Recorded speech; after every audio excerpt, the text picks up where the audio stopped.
اور ان کی ہمتیں پست ہونے لگی، تو ابو جہل نے ان لوگوں کو اکسانے کا کام کیا اور قریش مکہ کے سامنے یہ کہنے لگا کہ اگر حضرت محمد صلی اللہ علیہ وسلم کو اسی وقت کنٹرول نہیں کیا گیا تو پھر دن بدن مسلمانوں کی تعداد بڑھتی رہے گی اور یہ لوگ ہمارے لیے درد سر بن جائے گی۔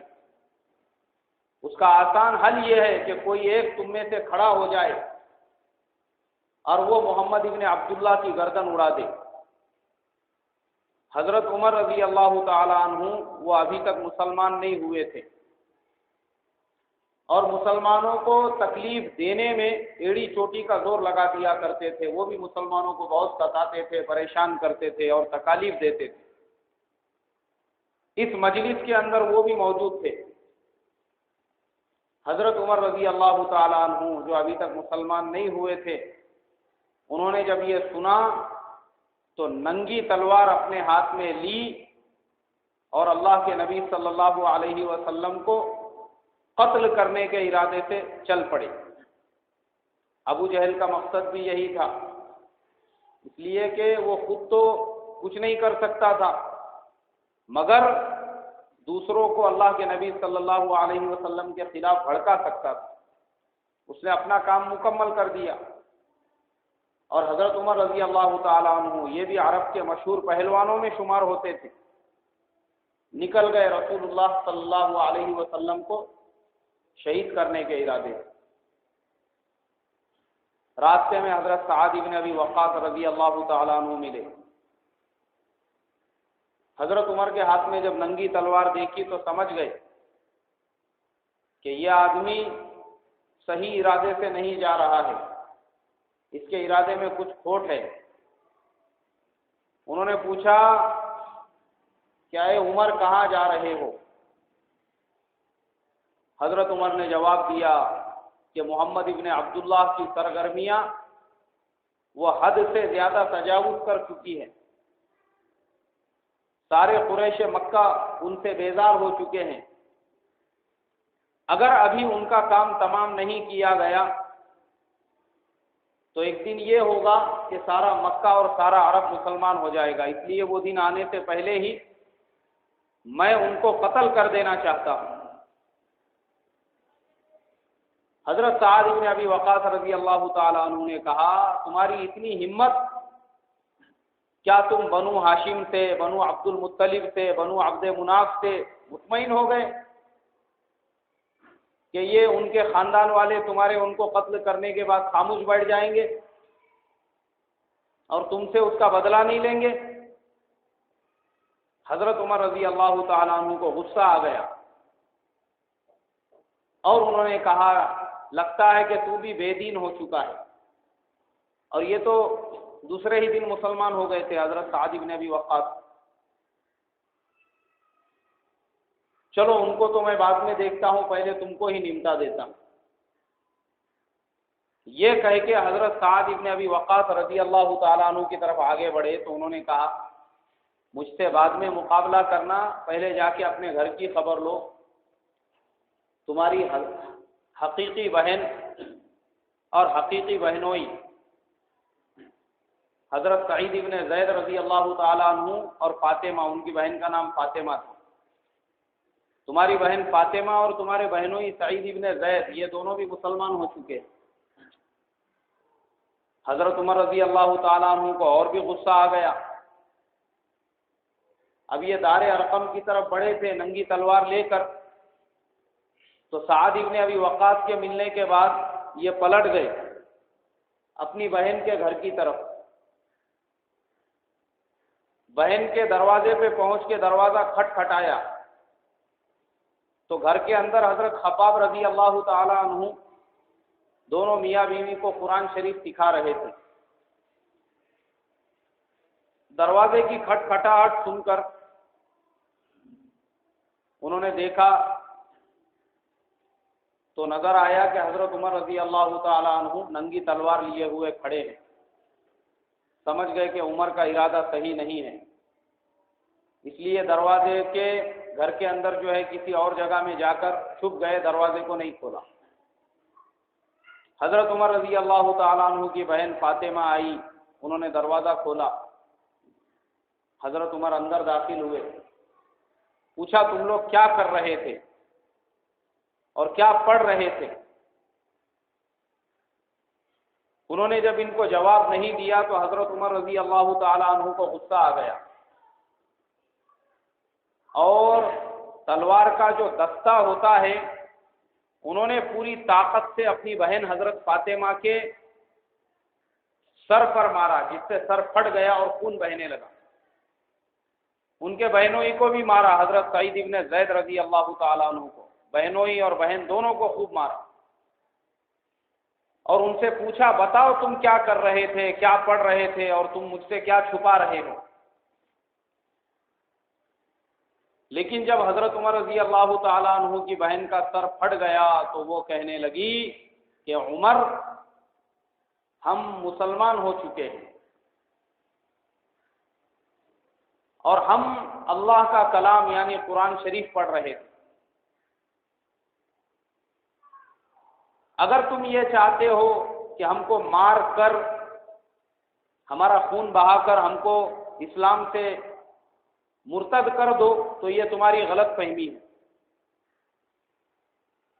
اس لیے کہ اگر ہماری جان بھی چلی جائے تب بھی ہم کفر کی طرف لوٹنے والے نہیں ہیں، ہم اپنے اسلام پر قائم اور دائم رہیں گے۔ حضرت عمر رضی اللہ تعالیٰ عنہ نے بہن کی جب یہ دلیری دیکھی، حق گوئی دیکھی، تو حضرت عمر رضی اللہ تعالیٰ عنہ کا غصہ ٹھنڈا ہو گیا، اور پھر حضرت عمر رضی اللہ تعالیٰ عنہ نے اپنی بہن حضرت فاطمہ سے کہا کہ اچھا وہ بتاؤ تم لوگ کیا پڑھ رہے تھے؟ حضرت خباب رضی اللہ تعالیٰ عنہ جو گھر کے اندر چھپ گئے تھے وہ باہر نکل کے آ گئے، اور انہوں نے حضرت عمر رضی اللہ تعالیٰ عنہ سے کہا کہ عمر یہ اللہ کا کلام جو پڑھ رہے تھے قرآن شریف، تم اگر اس کو پڑھنا چاہتے ہو تو ابھی تم کفر کی ناپاکی میں ہو، تم پہلے غسل کر لو، اس کے بعد پھر تم قرآن شریف کو ہاتھ لگانا۔ حضرت عمر رضی اللہ تعالیٰ عنہ نے غسل کیا، اور پھر جب حضرت خباب رضی اللہ تعالیٰ عنہ نے ان کو قرآن شریف دیا تو حضرت عمر رضی اللہ تعالیٰ عنہ نے قرآن کی آیت پڑھی، اننی انا اللہ لا الہ الا انا فاعبدنی واقم الصلاۃ لذکری، جس میں اللہ تبارک و تعالیٰ نے فرمایا ہے کہ بے شک میں ہی اللہ ہوں اور میرے علاوہ کوئی معبود نہیں ہے، اس لیے تم میرے علاوہ سارے معبودوں کی عبادت چھوڑ کر صرف اور صرف میری عبادت کرو، اور میری یاد کے لیے نماز کو قائم کرو، اگر تم چاہتے ہو مجھے یاد کرنا تو نماز کو قائم کرو۔ اب حضرت عمر رضی اللہ تعالیٰ عنہ نے قرآن شریف کی جب یہ آیتیں سنی تو ان کا دل نرم ہو گیا، اس لیے کہ جو اٹریکشن، جو تاثیر، جو حلاوت اور مٹھاس اور جو اثر قرآن شریف میں ہے وہ دنیا کی کسی بھی کتاب میں نہیں ہے، دنیا کے کسی بھی مولانا، مفتی، شیخ الحدیث، علامہ، بزرگ ان کے بیان میں نہیں ہے، ان کے لیکچر میں نہیں ہے۔ جو تاثیر قرآن پاک کی آیتوں میں، کسی مولانا کے بیان سے، دنیا کی اور کسی بھاری سے بھاری کتاب سے آدمی کے دل کی کیفیت وہ نہیں ہو سکتی جو قرآن پاک پڑھنے کے بعد اور قرآن پاک کی آیتوں کو سننے کے بعد ہو سکتی ہے، اس لیے کہ قرآن میں جو تاثیر ہے وہ کسی بھی چیز میں نہیں ہے۔ اس لیے قرآن شریف کو پڑھنا چاہیے، اور قرآن شریف کو ترجمے کے ساتھ پڑھنا چاہیے۔ میں ہمیشہ یہ بات بولتا ہوں، ہم 20 سال سے، 50 سال سے، 30 سال سے، 40 سال سے قرآن شریف پڑھ رہے ہیں، ہم کو اس کا ترجمہ نہیں معلوم ہے کیا ہے۔ بچپن سے ہم الحمدللہ رب العالمین کا سورہ نماز میں پڑھتے، ہم میں سے کسی کو اس کے معنی نہیں معلوم ہیں، حالانکہ جو کچھ پورے قرآن میں ہے وہ صرف ایک سورے میں آ چکا ہے، الحمدللہ کے سورے میں۔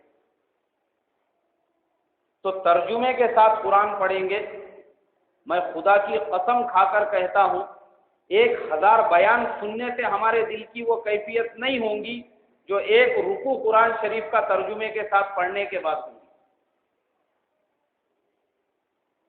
قرآن میں ایسا اٹریکشن ہے۔ ابھی ہم لوگ حج کے لیے گئے تھے، تو ایک دن رات میں میرے ایک شاگرد ہے حافظ عبداللہ، بامبے میں رہتے وہ بھی حج کے لیے آئے تھے۔ میرے خیال سے رات میں 3 بج رہے تھے، ہم لوگ حرم شریف میں بیٹھے ہوئے تھے اور حج کے مسائل پہ ہماری بات چل رہی تھی۔ سیڑھیوں کے پاس بیٹھے تھے، سامنے کعبۃ اللہ تھا، لوگ طواف کر رہے تھے، ہم لوگ طواف کر کے تھک گئے تھے تو تھوڑا بیٹھ گئے۔ حج کے مسائل کے بارے میں کچھ بات چل رہی تھی، اتنے میں ایک عرب آیا، وہ حضرت تھے مراکش کے رہنے والے۔ انہوں نے عربی میں ہمارے ساتھ بات چیت شروع کی، تھوڑی بہت بات چیت چلی، تو انہوں نے یہ کہا کہ ہمیں لوگ ایک کام کریں گے، ایک دوسرے کا قرآن صحیح کریں گے۔ پہلے میں ایک سورت پڑھتا ہوں، میری کوئی غلطی رہی تو تم نے بتانا، پھر تم نے ایک سورت پڑھنا، تمہاری کوئی غلطی رہے گی میں بتاؤں گا۔ ہم نے بولے بہت اچھی بات ہے۔ اس نے کہا اس لیے کہ مجھے یہ میرا آخری طواف ہے اور میری واپسی ہے، اس لیے میں آیا ہوں کہ ابھی آ گیا ہوں، 3 بج رہے ہیں، تہجد کا وقت شروع ہوگا تو پھر تہجد اور فجر کی نماز ایک ساتھ پڑھ کے پھر میں واپس چلا جاؤں گا، اس لیے ابھی 1 گھنٹے کے لیے کہاں روم پر جاؤں، اس لیے یہیں بیٹھتا ہوں۔ ہم نے بولے ٹھیک ہے۔ اب وہ عرب جو ہے اس نے قرآن شریف والضحیٰ کا سورہ پڑھا، اور اس کے بعد وہ حافظ عبداللہ کا نمبر آیا، انہوں نے وسیق الذین کفروا الی جہنم زمرا 24ویں پارے کا رکوع ہے وہ پڑھنا شروع کیا۔ انہوں نے بس ابھی پہلی ہی آیت پڑھی تھی، اس کی آنکھوں سے آنسو بہنے لگے۔ جب دوسری آیت انہوں نے پڑھی وہ دہاڑے مار مار کے رونے لگا، اور جب انہوں نے 3 آیتیں ختم کی اس نے بولا بس اب اس کے آگے کا مت پڑھو، میرے سے برداشت نہیں ہوگا۔ اس کے پورے چہرے پہ آنسو ہی آنسو تھے، اس کے منہ میں سے آواز نہیں نکل رہی تھی۔ اس کی یہ کیفیت کیوں ہوئی؟ پھر میں نے حافظ عبداللہ کو بولا بعد میں بولا حافظ صاحب تم نے غور کیے یہ سورت تم نے عشاء کی نماز میں کتنی مرتبہ پڑھے ہوں گے؟ بولے مولانا میں ہر 1-2 دن کو پڑھتا ہوں۔ تمہارے مصلیوں میں سے کبھی میں بولا کسی کی ایسی کیفیت ہوئی یا خود تمہاری کبھی ایسی کیفیت ہوئی؟ بولے میری آج تک ایسی کیفیت نہیں ہوئی، نہ ہی کسی کی ہوئی۔ میں بولا یہ عرب ہے، اس کی یہ کیفیت، ابھی تو تم نے پورا رکوع بھی نہیں پڑھے، ابھی تو صرف جہنم والوں کا ذکر ہوا، اس کے بعد جنت والوں کا ذکر ہے، وہ تو ابھی آیا ہی نہیں، اس کے پہلے ہی ان کی حالت بے حال ہو گئی۔ اس کا ریزن اور اس کی وجہ صرف یہ ہے کہ ہم ہندوستان کے لوگ ہیں، ہم لوگوں کو قرآن کا ترجمہ نہیں سمجھتا۔ حروف اور الفاظ تو ہم لوگ بہت اچھی طریقے سے یاد کر لیتے، مگر ہم یہ نہیں سمجھتے کہ ہم جو پڑھ رہے ہیں اس کے معنی کیا ہے، اس کا مطلب کیا ہے۔ اگر وہ چیز ہمارے بھی سمجھ میں آ جائے گی تو ہماری بھی یہی حالت ہوگی جو اس آدمی کی حالت ہوئی۔ حضرت عمر رضی اللہ تعالیٰ عنہ ایک آیت، صرف ایک آیت قرآن شریف کی انہوں نے سنی، اننی انا اللہ لا الہ الا انا فاعبدنی واقیم الصلاۃ لذکری۔ ایک آیت سنتے ہی حضرت عمر رضی اللہ تعالیٰ عنہ کی حالت بدل گئی۔ ننگی تلوار لے کر اللہ کے نبی صلی اللہ علیہ وسلم کو شہید کرنے نکلے تھے، دل میں ابھی دشمنی بھری ہوئی تھی، بدلہ لینے کا جو ہے جذبہ بھرا ہوا تھا، آپ کی گردن اڑانے کے عزائم دل کے اندر تھے۔ اس آیت کو سننے اور پڑھنے سے پہلے اور بس ایک آیت جب سنی حالت بدل گئی۔ سبحان اللہ، کیا قرآن شریف کا اٹریکشن ہوگا دیکھو۔ اللہ کے کلام میں کیسی تاثیر ہوں گی. کہا کہ میں اللہ ہوں، اننی انا اللہ. اللہ فرماتے بے شک میں اللہ ہوں. لا الہ الا انا فاعبدنی، میرے علاوہ کوئی معبود نہیں ہے، تم صرف میری عبادت کرو اور مجھے یاد کرنے کے لیے نماز کو قائم کرو. ایک آیت سننے کے بعد وہی حضرت عمر رضی اللہ تعالیٰ عنہ اللہ کے نبی کے جان کے دشمن جو تھے اب جان لینے والوں کے دشمن بن گئے. سبحان اللہ.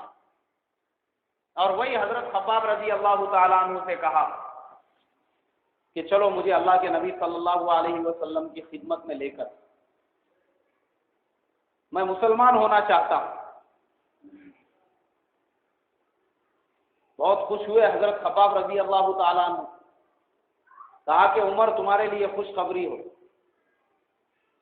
کل جمعرات کی رات میں اللہ کے نبی صلی اللہ علیہ وسلم نے دعا مانگی تھی کہ اے اللہ، عمر ابن خطاب یا ہشام ابو جہل کا نام ہے، ان دونوں میں سے کسی ایک کو مسلمان بنا کر اس کے ذریعے سے اسلام کو تقویت عطا فرما. اللہ نے وہ دعا تمہارے حق میں قبول کر لی. اور وہ جمعہ کا دن تھا، یعنی جمعرات کی شام میں اللہ کے نبی صلی اللہ علیہ وسلم نے دعا کی اور بس جمعہ کے دن اس کا رزلٹ ہاتھ میں آ گیا اور حضرت عمر رضی اللہ تعالیٰ عنہ مسلمان ہونے کے لیے تیار ہو گئے. بہت خوش ہوئے. پہنچے اللہ کے نبی صلی اللہ علیہ وسلم کی خدمت میں دار ارقم میں. اللہ کے نبی صلی اللہ علیہ وسلم صحابہ اکرام کی تعلیم فرما رہے تھے. دروازہ کھٹکھٹایا گیا. ایک صحابی دوڑے، انہوں نے دروازے کے چیر میں سے باہر دیکھا تو دیکھا حضرت عمر ہے اور ہاتھ میں تلوار ہے.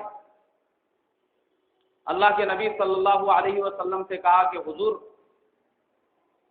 عمر ہے اور ہاتھ میں تلوار ہے. حضرت حمزہ رضی اللہ تعالی عنہ بھی بیٹھے ہوئے تھے. انہوں نے کہا دروازہ کھولو، اگر اس کا ارادہ نیک ہے تو بہت اچھی بات ہے، اور اگر ارادہ نیک نہیں ہے اسی کی تلوار سے میں اس کی گردن اڑا دوں گا. دروازہ کھولا گیا. حضرت عمر رضی اللہ تعالیٰ عنہ اللہ کے نبی صلی اللہ علیہ وسلم کے سامنے بیٹھے، اپنا ہاتھ آگے بڑھایا اور مسلمان ہو گئے. جیسے ہی حضرت عمر رضی اللہ تعالیٰ عنہ مسلمان ہو گئے، خوشی کے مارے مسلمانوں نے زور سے نعرہ تکبیر پڑھا، اور نعرہ تکبیر پڑھنے کے بعد مکے کے وادیوں میں نعرہ تکبیر گونجنے لگا.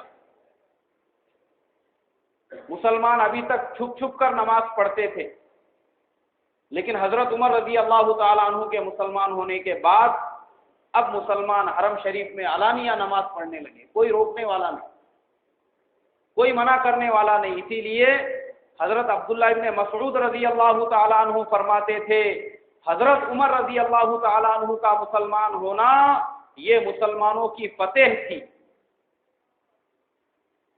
اور ان کا ہجرت کرنا یہ مسلمانوں کی مدد تھی، اور ان کا خلافت کرنا یہ مسلمانوں کے لیے رحمت تھی.